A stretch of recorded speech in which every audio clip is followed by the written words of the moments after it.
Well, world leaders are reacting to news of the deal being reached between Iran and the US. The French President Emmanuel Macron has welcomed it and called for the urgent and unconditional reopening of the Strait of Hormuz. He posted on X, the resumption of maritime traffic without restriction or toll is an indispensable condition for regional stability and the global economy. This agreement also paves the way for comprehensive negotiations in service of peace and security for all in the Middle East. These must address concerns related to Iran's nuclear and ballistic programs, as well as its policy of regional destabilization. Well, this is how we'll be able to build a solid and lasting peace. France is prepared to play its full part alongside its partners. Well, earlier, I spoke to Abbas Aslani, a senior research fellow at the Center for Middle East Strategic Studies. I began by asking him what Iran gets out of this deal. Iran didn't initiate the recent war, but it had no option but to fight back against the US and Israeli aggression. But we saw that developments happening in the region impacted the relations of Tehran with a number of regional capitals. There are efforts underway in order to amend the ties, and there have been back and forth between Tehran and Iranian officials with their regional counterparts, with the deal in place that if there is, peace back to the region, I think we might be a momentum for, improving the relations between the two sides. And depending on the implementation of the MOU in an effective manner, I think we can be hoping for a more stable region. And this can set the ground for Tehran in order to talk to regional countries in order to work on their bilateral relations. There are issues which are mentioned in the memorandum of understanding, including the Strait of Hormuz. According to what I understand, the future administration of the strait, as well as the maritime services that will be provided, Iran will talk with Oman and countries in the Persian Gulf in relation to these issues, as well as some other, aspects which could be benefiting the both sides. Now we are seeing that things are moving in a direction that they are trying to rebuild their ties and amend the relations, and we have to be waiting to see how things will all unfold in the follow-up discussions as well as in the weeks to come. I think contrary to the United States, unlike in 2015, Iran is expected to fulfill commitments, and this was the case back in 2015 nuclear deal, whereby 15 reports of the International Atomic Energy Agency indicated that Iran was fully keeping to the obligations that were enshrined in the deal. So this time we have been seeing that also, despite some criticism within the country against any engagement or deal with the United States, there have been justifiable reasons for this, because the United States attacked the country twice. We had the snapback of sanctions against the country during also negotiations, and also naval blockade following the Islamabad talks. There are different and various reasons for the distrust toward the United States. And also what happened today indicated that maybe we might have a memorandum of understanding in place, but implementation will matter a lot. And there is possibility for the other side to violate the terms of the MOU. But despite this, Iran will be trying to fulfill commitments, depending that the other side also does the same. And this is a two-way road, and it cannot work unilaterally. And but Iran is prepared and ready for any violation or any, let's say, policy shifts from the United States, because we have been seeing that the US and its president changing its statements on a daily basis, or he has been saying something in the morning and different thing in the evening. So we cannot count on what they have committed in the longer term. But if the US keeps committed, I think Iran will do the same. And let's not forget that we have follow-up discussions.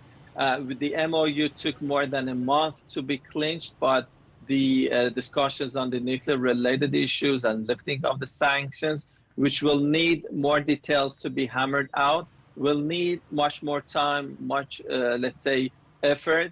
And the atmosphere of the implementation of the current MOU can, cloud the discussions which are expected to take place in a 2-month time frame. Well, a small gathering of Iranian protesters living in the US say they're not happy with Washington making a deal with the current government in Tehran. This is not a government of people of Iran, because there is no free election inside of Iran.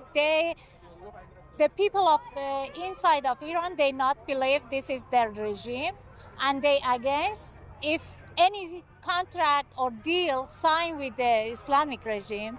And Trump promised us to help people of Iran who died on the street. And I'm not seeing with this contract, he keep his promise to people of my country. Adolfo Franco is a US Republican strategist, and he says this is going to be a temporary victory. Well, what I make of it is the following, and you've reported it very well here. And first of all, I think both sides temporarily are going to claim victory, and possibly justifiably so, as your reports have been made here just recently. Your reporters explained. However, this is going to be sadly very short-term agreement. There is no conventional agreement on this unless there's continual military pressure and verification mechanisms that have yet to be filled out in terms of the details. I say a temporary victory because Iran needs to recoup. It's been severely damaged economically, militarily, of course. Its conventional forces decimated. And of course, our Arab allies, as reported in the United States, and the global economy gets immediate relief from this, and an ability to say Iran is correctly degraded, and its ability to continue its terrorist activities through its proxies and so forth is diminished. But this is only a matter of time because the philosophy of this regime and its goals remain unchanged. And in 1938, everyone thought we had an agreement with Adolf Hitler. He had other ideas. And the people in Tehran have others as well. They have no interest in a conventional settlement. So unfortunately, if this goes beyond the Trump administration, the long game, and Iran recoups, we're back at this in probably a worse shape than we are. That's an excellent question, Darren, because they've kicked the can down the road. You're right, this is a memorandum of understanding, not a memorandum of even agreement. But once you start down a certain road, for example, as opening the Strait of Hormuz, and lifting the naval blockade, it's absent a catastrophic development, which Iran won't do in the short term. There's no going back. So what's going to happen is just exactly what you said. Either kick down this will not be resolved in 60 days. Your reporters, I'm not going to repeat the details, which are enormous in terms of the uranium program and the refined uranium. So the problem is going to be the following: you kick this down the road. And what means in that time, they rearm, they regroup, and we're back at this again. Philosophically, the regime has not changed. In fact, your reporters said hardliners are now in charge, so-called hardliners. Everybody's a hardliner, but the more extreme elements are in charge. What's their goal? Spreading their Shia Islamic terrorism throughout the region and the world. They state that. That's not me. So you think Hezbollah, its agent, and Lebanon is going to go away? So yes, there will be a possible settling of affairs for some period of time. I'm a Trump supporter, but I don't necessarily agree with this deal. That's the difference about living in a free country, and I think the deal has a lot of questions. But I remain quite concerned. But the Strait of Hormuz issue, I think, obviously brought about the economic pressure. There's no question on our Arab allies, the global economy, and Iran. That led to the blockade. Less impact than the United States, of course, but our Arab allies and in Europe, we had to take that into consideration. It was a card Iran played, I think, very well on this deal until we responded with a naval blockade. Retired General Mark Kimmitt is a former US Assistant Secretary of State for Political Military Affairs, and he says there's still a lot of work that needs to be done on both sides. We're hearing the same thing from both governments. They both believe they've been victorious. They both believe they've achieved their objectives, and they both have made pretty undiplomatic comments about the people that we've still got to negotiate with over the next few months. So I think we've got some work to do on both sides.